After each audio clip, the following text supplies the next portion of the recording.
It is often said that a dog is man's best friend. We adopt or purchase one with the full knowledge that we are responsible for the well-being and upbringing of that animal.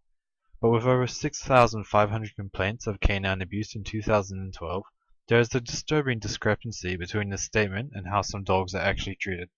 In total, 14,000 cases of animal abuse were reported in 2012, a 751 increase from 2011.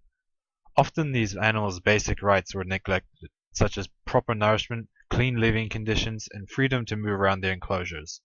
For a nation that prides itself on a 100% clean natural image and wildlife conservation efforts, this is an important problem in our society that is only becoming bigger. The core problem is that many animals are being treated inhumanely, and that animal abuse cases will continue to rise unless something is done soon. This problem not only affects households, but also commercial farmers. In some pig farms, sows are kept in such tight spaces that they are not even able to turn around. Most of them are kept in such conditions their entire lives, often leading to lower life expectancies. If this problem is left alone, it risks becoming an acceptable practice. So what are some of the reasons this is happening? What is the evidence? From this problem tree, we can see the symptoms: court cases involving neglect of animals, forced euthanizations, violent and fearful behavior from animals, and visible signs of deterioration. For causes, there is a lack of education in handling animals, a violent upbringing, and different opinions on what constitutes abuse.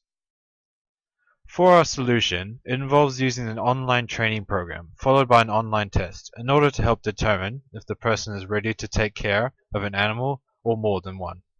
The plan is to introduce safe and humane practices to the trainees in order to teach them a proper way to take care of an animal. Once the training is complete, the trainee will take part in the online test, which will examine not only their knowledge of how to treat animals, but also if they have a suitable environment to house one. It will require a very high mark in the test in order to ensure the trainee is well prepared. Once this is completed, the results will be put into a database that will be accessible by established animal sellers and animal organizations to help decide if the person is ready to own an animal.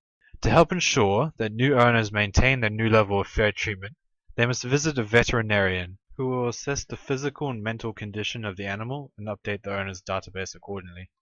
With public funding, this solution will educate people on how to properly treat animals and encourage a more peaceful environment within the household. Our category of value is improved productivity.